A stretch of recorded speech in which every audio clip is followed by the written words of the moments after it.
request, here is the trailer for the Song of the South 1986 re-release trailer.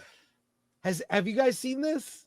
I haven't. No. I did see it in 1986, though. I've never seen the movie, so I never saw it. I've seen it. I own love the it. DVD, so I've been on Splash Mountain a bunch. I have a DVD. Okay, Before. let's watch this. Walt Disney's classic Song of the South is back. Zip, zip, zip, zip, zip-de-doo-dah, zip-de-yay. My, oh my, what a wonderful day. Plenty of sunshine heading my way. Zippity-doo-dah, zippity-yay. Mr. Bluebird's on my shoulder. It's the truth. It's actual. Everything is satisfaction. Zippity-doo-dah. Zippity-yay. My, oh my, what a wonderful day. Plenty of sunshine heading my way. Zippity-doo-dah, zippity-yay. Zippity-doo-dah, zippity-yay. My, oh my, what a wonderful day. Walt Disney's Song of the South. My, oh my. What a wonderful movie. That's the problem. they would burn those theaters down, dude. There's no way. You know what's sad about this? You know what's really sad about it is that the stories of Brer Rabbit and all those Uncle Remus tales, those are stories that actually survived the Middle Passage when you're talking about slavery. Okay, yeah. Those are stories that are actually rooted from Africa, and they survived the Middle Passage, made it over here to America, and then they got told through these Uncle Remus tales. And Disney's just like, no, wipe them out, wipe them out. They care so much about diversity and about telling, cultural heritage and stories. And they just wipe those stories out. They just wiped them out with, oh, we don't want Splash Mountain. We don't want Song of the South. We're just going to get rid of all of that. Yeah, because everything can be really explained sad, with it being problematic, right? All you got to do is throw problematic in front of it, and there you go. Problematic for who is the issue? It's crap, for people man. we shouldn't be listening to anymore.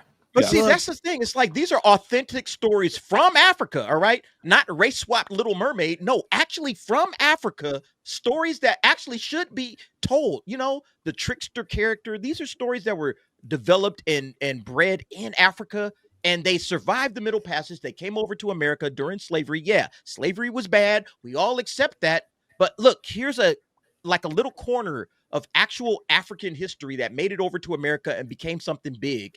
And they just want to wipe it out. They just want to get rid of it. It's like this is the woke white women's way of handling. Yeah, man, is to subjugate, and censor. When I was a kid, I watched. You can't find anymore. Amos and Andy.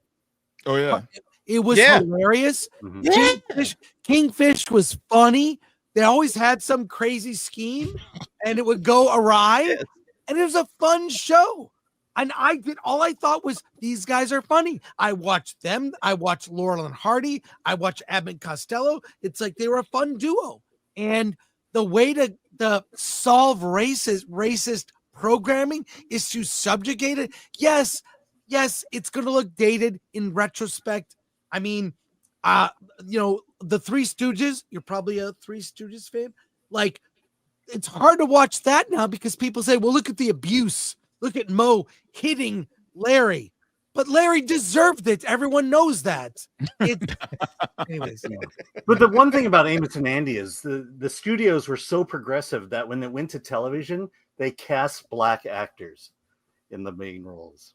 Yeah, exactly. Go back to Song of the South, man. Like those actors, the hell that they went through, and I mean, just to see this movie just completely disappear. Yes. It's such a travesty, man. It pisses me off every time I think about it. They should have preserved that. That was a corner of history, of American history, all right, actual history that they should actually try to preserve instead of saying, oh, we're going to replace Splash Mountain with, Tiana and, the Princess and the Frog. That's not an African story. So why are you trying to rub out African stories from Disneyland and Disney World and all these other places? Let them stay where they are And, yeah, you can say, these are different times, things were different, but we still honor those original stories where this material came from, where this content came from. It's brilliant. And the fact that they have just completely eradicated it from Disney's library, it's just a giant slap in the face, man.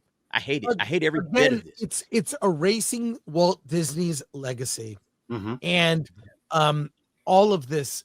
Look, and I don't mind, fine, if they want to, in modern context, put up some trigger warning for those who need it. Fine, but re-release it.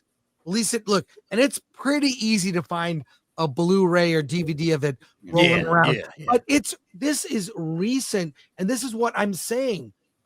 Like just being reminded of when I was in college, there were people like this, but they never had power. They would scream about a lot of this stuff, and you go like, well, but moving on, now they've been given power. So, I mean, to your point, when Mulan came out, I mean, that was based on an actual Chinese tale. And I remember going to a screening with a lot of Chinese grandmothers in it and just them enjoying it so much. The cartoon now, is Alan, great. if they erased a Mulan and they say, oh, Mulan is problematic, we got to remove it out of the Disney library now, would that change your opinion on how Disney looks? I mean, it depends on what China does in the next 20 years. Yeah. Do you want to watch Alan sing right now? I'll trigger Alan with one line. What do we want? What do we want? Man to woman, woman to man. A girl worth fighting A girl worth for. fighting Come for. on. Girl worth Oh, you know you're Disney? What do we want? A girl worth fighting for. Yeah, good. All right, back to Amelia Perez ruined you. sorry. I was thinking, what do we all want? Not just me. Yeah. What I want. Yeah. Alan, you don't know Mulan? Come on. Oh my God. You dishonor your family. Great shame to